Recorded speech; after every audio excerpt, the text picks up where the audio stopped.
Welcome to All Things Policy, a daily podcast by the Takshashila Institution. We are a bunch of policy nerds based in Bengaluru, and we like bringing fresh perspectives to Indian affairs and Indian perspectives to global affairs. So grab a cup of coffee, sit back, and join us for today's chat.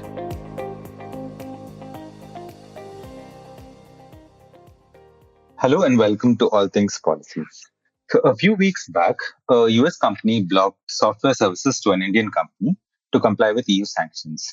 So this is a sign of geopolitics playing an increasing role in technological decisions.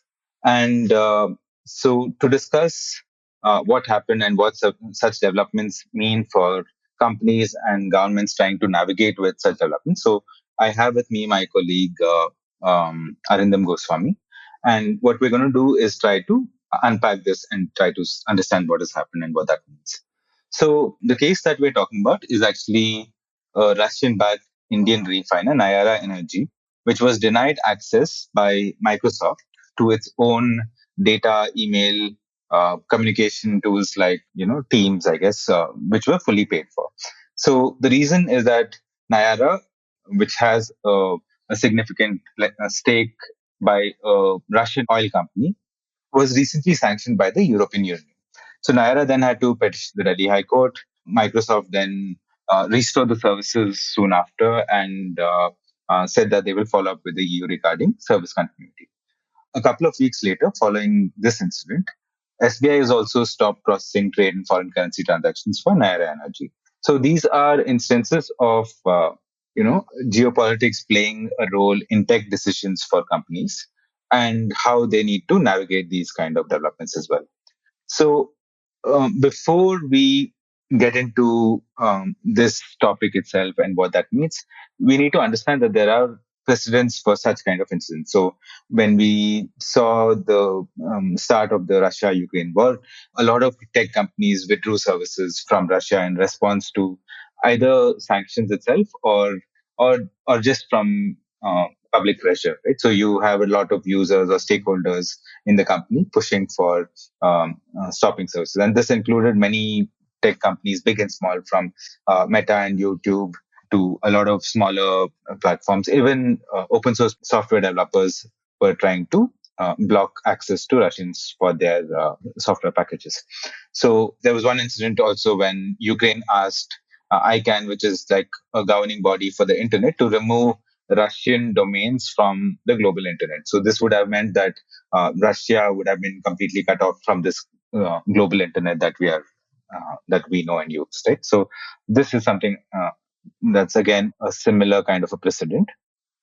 And in the more recent past, you have seen that there's a Russia, US and China AI race which is going on. And as part of this, there have been a lot of developments where the US is trying to prevent access to Chinese companies to get these chips that are necessary to build large models.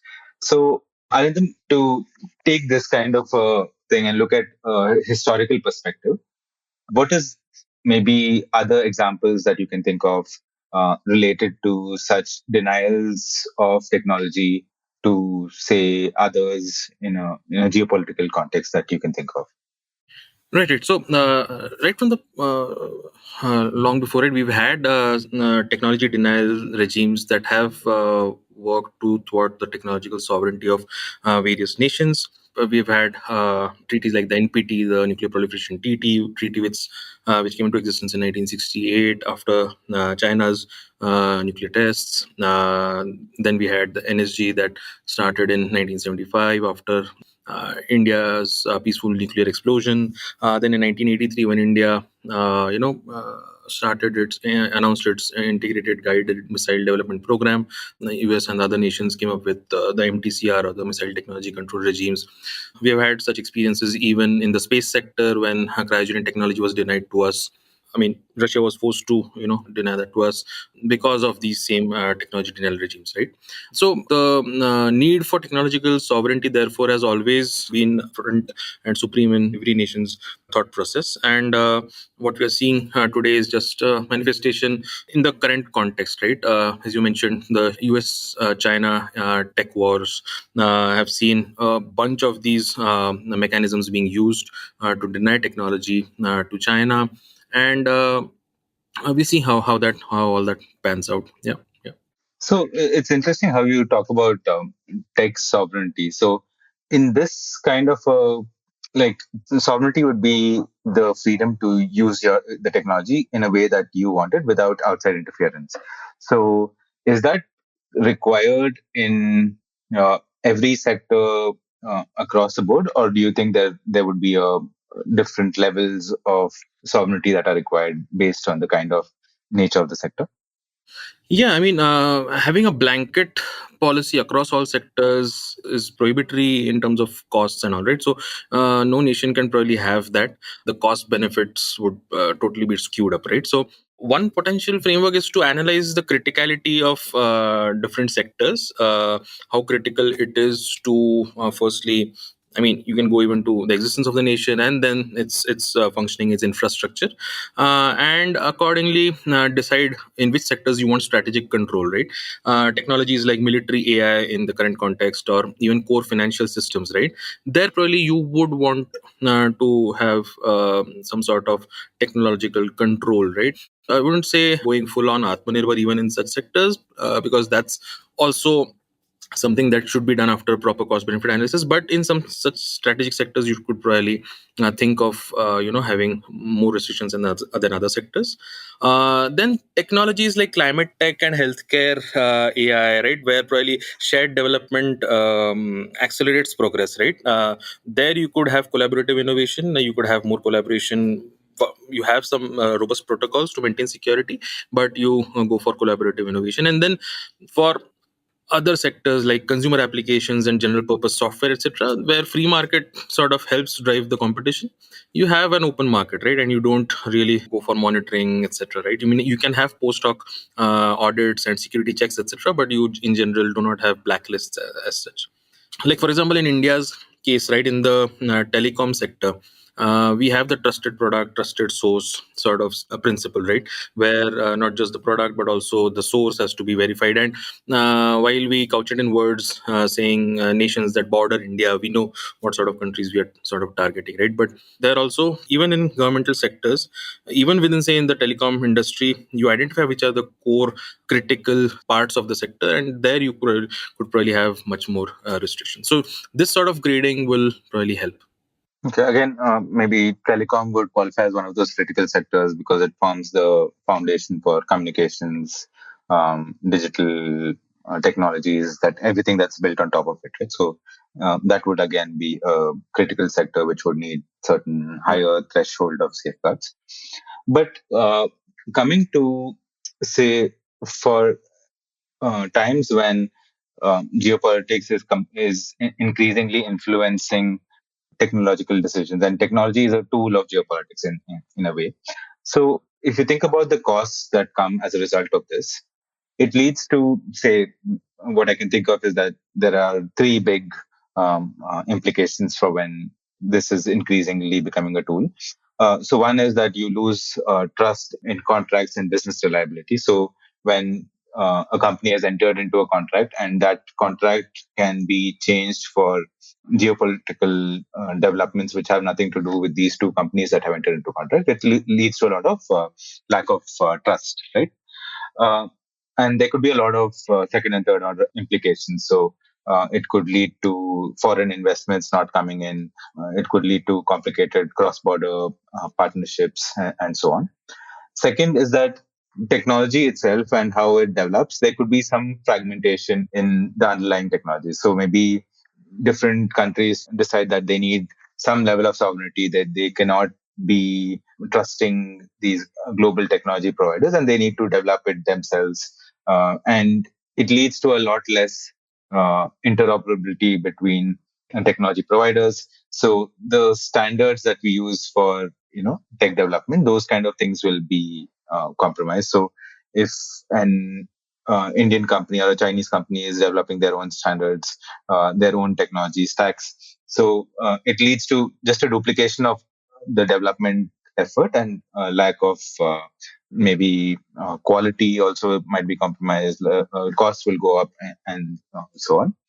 And lastly, it leads to financial losses and reputational damage for the um, entities that are being subject to such disruptions. Right. So a lot of companies which might be impacted by this, uh, will have to think about how it impacts their business continuity, and take mitigating actions.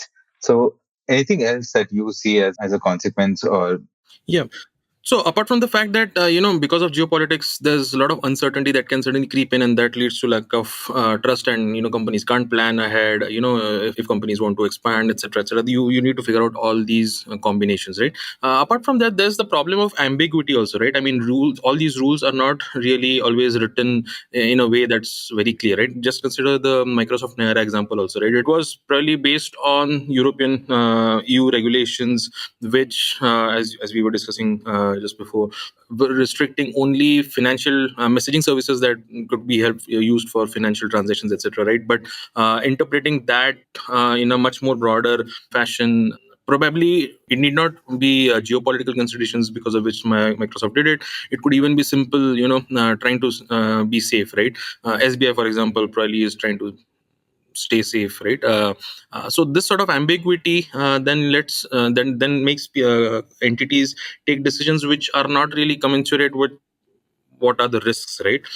So this sort of that ambiguity is something that we need to avoid. So that's another factor which right. we should consider. And we need to consider that the costs that we are talking about here of going full on Atmanirbhar, or self-reliant when it comes to technologies, it's huge, right? I mean, it's very good to it's very fancy to say that we should have local, say for example, cloud service providers, right? But if they are not able to provide the same amount of same matrices of quality, right, in terms of say uptime or security, access controls, etc., right, then there are costs to migrating to such half-baked solutions. And in a free market, we would have a plethora of options, which would include domestic options itself. But in real world, probably that works a little differently, right? So those costs of migrating, which we think sometimes maybe very less, but migrating itself has a huge cost, right? So all of these costs are something that we really need to factor in. Right. So there's a lot of lock in some sense when you're using a certain technology provider, and Right. there might not be a very smooth transition when you want to switch services. And uh, all of these are not decisions that you've thought through when you're thinking that you'll have to abruptly change providers, or take such decisions. So I mean, for example, just to give some data, right? I mean, we had regulations pertaining to data localization, right? But there have been studies that requiring all sensitive information to remain within the data can drive up compliance costs by as much as 30%, right? So that makes Indian businesses, less competitive in the world. There's the other aspect also, right? Australia's push for data localization in key sectors did not, I mean, as per some studies, did not lead to any substantive decrease in cyber attacks, but they did incur increased expenses, right? And that had a chilling effect on cross-border R&D collaborations, as per some studies. Similarly, cloud migrations, which we think should be a easy enough thing, right? I mean, you have even between the established cloud service providers, migrating is not that easy, right? For a big company, it can cost tens of millions of dollars, right? Apart from like their ongoing investments in hardware, software, security reskilling, these migrations can themselves cost tens of millions of dollars. So you need to weigh all of this, right? I mean, you need to weigh the productivity and security advantages that you will gain by migrating, whether those same can be reproduced domestically at pace and at scale, right? So all of these factors need to be considered. okay, so you brought in some concerns about calls for Atmanirbharta, or tech sovereignty, or data localization. So I think these are bound to such instances of geopolitical interference are bound to raise these kind of calls for, say, self-reliance in our technology, you know, procurement decisions or data localization to be stronger. So right now, maybe only sensitive data like financial transactions or healthcare related data might have a localization mandate, but there might be increased calls for data localization to apply to other sectors as well, or to apply more broadly, or there might also be people who might use such risks as an example to justify a preferential procurement, or indigenous companies to be given a priority when making technology decisions. Right? So all of these uh, are arguments that you're likely to hear, and they come with the downsides that you're talking about. That maybe that you need competition, you need quality to be the decision factors that you look at, not a lot of these other risks that need to be the primary, factor for all companies. So maybe some companies which require it will prioritize those kind of considerations, but it need not be the criteria that every company has to decide on, because it has a lot of other implications as well. Yeah, yeah.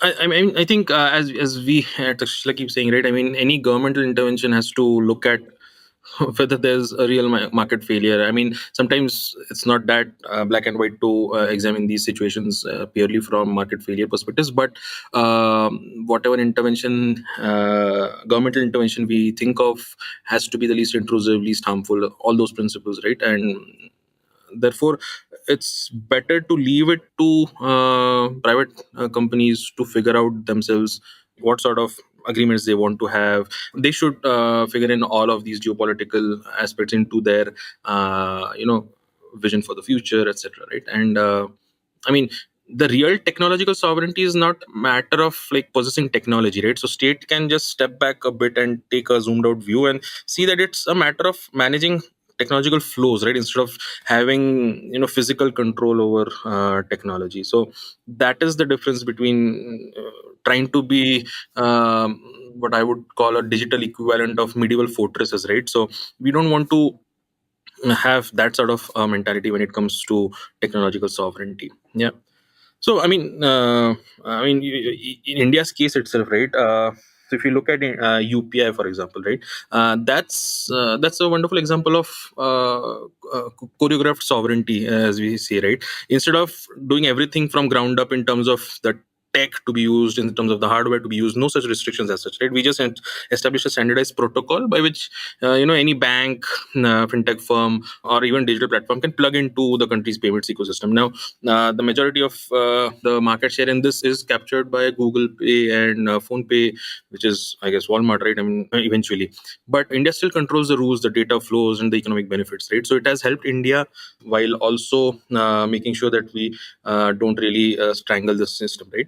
Now, if we compare this with the European Union's effort at technological sovereignty in the cloud computing space, right? They had this GAIX initiative, right, which they announced in 2019. Now that faltered because it went for this digital fortress sort of strategy. It tried to create European substitutes for Amazon Web Services and Azure, etc. Right, but after several years and quite a few hundreds of millions of dollars invested, it has really not done much, right? So creating parallel infrastructure is much more difficult than leveraging existing infrastructure, but controlling that how technology flows, right? I mean, some good example of this is how China is dealing with artificial intelligence itself. Right? It is trying to, because of its inherent R&D capabilities, etc. It is able to, do rapid advances, but it's also looking at some asymmetric ways of handling these controls. Right? I mean, if hardware and compute is becoming a problem, their companies like DeepSeek, it's a private company, it has shown some ingenuity in going for the changes in layers that do not really fall under the purview of the export controls, etc. Right? So those sorts of asymmetric options is something that countries and companies can look at. Right. Okay. So to sum it up, what we're saying is that such developments are increasingly happening. And while it's not a good sign that this is the reality, and geopolitical actors are not just governments or nation states, but also private companies, right? So, say for example, Nvidia is a geopolitical actor in a sense because they have such a large market share in chips, and even though the US is trying to say that they need to ban supply of certain kinds of chips to China, Nvidia also has interest in supplying those chips to China and might want to influence policy in a certain way. So all of these are geopolitical actors in such decisions being made. So all of them have their own interests and they're trying to find ways to advance their interests. So this is what you're going to be seeing even in such cases.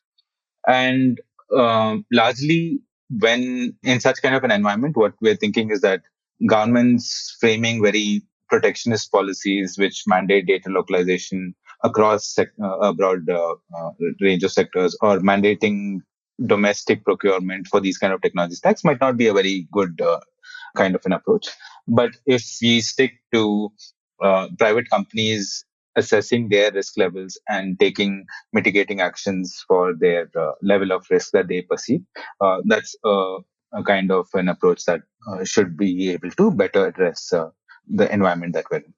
So, any concluding thoughts that you want to leave with? Yeah, I would add 2 points here. One would be, it has been the case historically also, but probably in the current scenario, we see that a lot of the geopolitics is being influenced by the big tech companies, right? I mean, their influence on policy is something which is probably disproportionate to what it should be, or not similar to what it was earlier, right? So countries and companies have to maybe factor in that aspect also while trying to deal with these problems. I mean, the incentives that drive these policies could be the incentives that these companies have, right? So if you can sort of play around with those incentives, you can have different ways of dealing with technological sovereignty.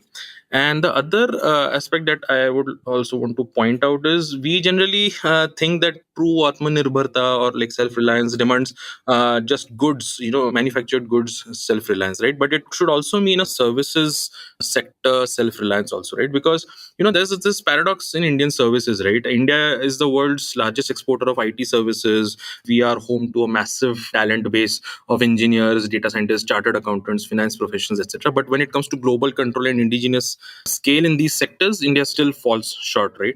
If you take just even the accounting and auditing services, for instance, India has like the highest number of qualified chartered accountants, but who are the big four, right? It's Deloitte, PwC, KPMG, etc., and EY, etc. So they dominate the market for audits, regulatory compliance, consulting, etc. So even if you were to look at some sort of asymmetric advantages that we could have when it comes to sovereignty or technological sovereignty, we should probably also look at areas in which we already have some head start, and look at why these firms also struggle to scale globally. We know that even Indian manufacturing also struggles to that extent when it comes to export orientation, etc. But even services firms, right, where we have a good enough head start, are constrained by these problems. So maybe if we figure that out, it could be one of those asymmetric advantages that we could take, that we could use. Yeah. Right. It comes back to this idea of Atmanirbharta as more of self-confidence than Yeah. self-reliance. So, Yeah. so with that, I think we can wrap up this podcast, and do let us know what you think. And we hope you have enjoyed this talk. And thank you for joining us. If you liked our show, dive into Takshashila's research on technology, strategy, and economic affairs. Check us out at our Twitter handle at Takshashila INST or our website takshashila.org.in.